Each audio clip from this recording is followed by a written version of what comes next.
Stephen Story here once again with tips on trading. I want to talk with you about one of the indicators that I like to use most commonly as an additional confirmation tool to my Elliott wave counts, and that's called Stochastic. Now this is a common indicator for technical trading. You can find it on almost any platform. Stochastic is designed with a signal line that crosses over what I call a companion line, and the signal line leads out ahead of it. When you have a crossover of the signal line crossing its companion line, the signal line will change to a sharp angle upward or downward, indicating a change in trend.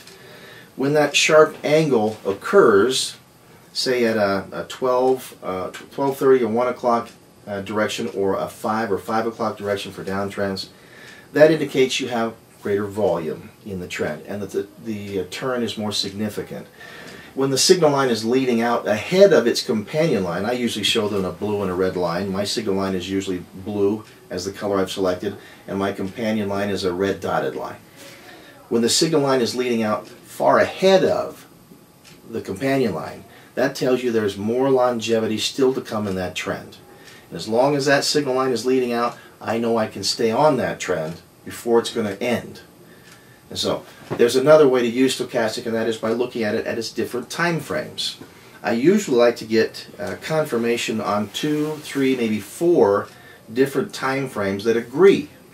When you get 4 time frames in a row, say the 15-minute, 30-minute, 1 hour, and 4-hour time frames, when all 4 of those are agreeing that a crossover has taken place of the signal line over its red dotted companion line, and the signal line is still leading out ahead of the red dotted line, the companion line, that tells me I've got a very strong trend. I've got concurrent indication or confirmation from 4 different time frames using that same stochastic indicator at its default settings.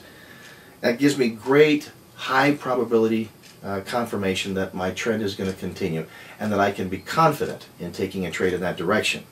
Now, you can also be watching the wave movement within Stochastic. Now, it's not quite the same as working with an RSI or so. RSI can be set at a very low setting, say a 7 period, and give you a greater representation of wave count within the actual momentum line for RSI.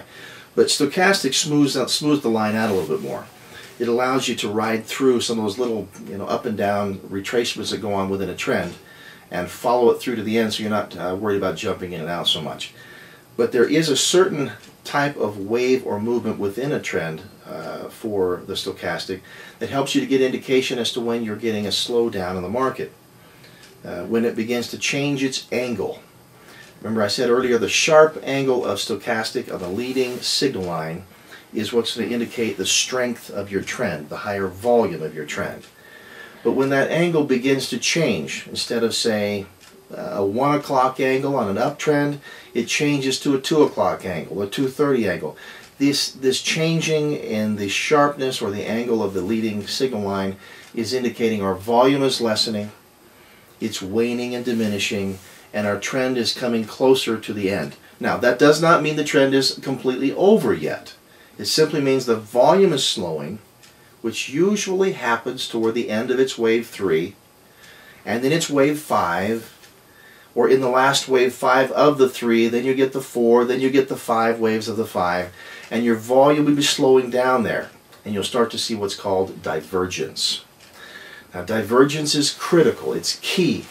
Divergence simply means you're going to get a high point at the peak, say, of a wave 3, which is your high volume trend, and then your trend follows down, your signal line crosses over the companion line, and it comes back up again to a lower high. It doesn't reach the same high point, it's a lower high.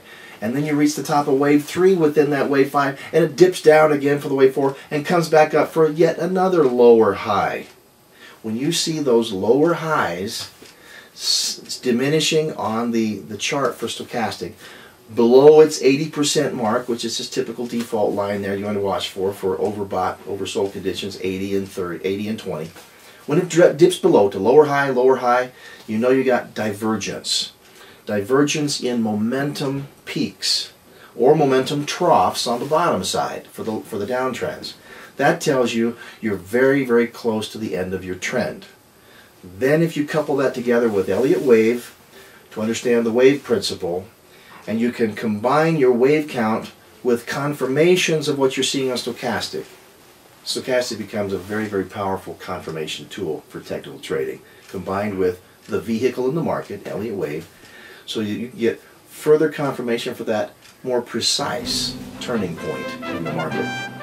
This is Stephen Story with Tips on Trading. I hope that's helpful.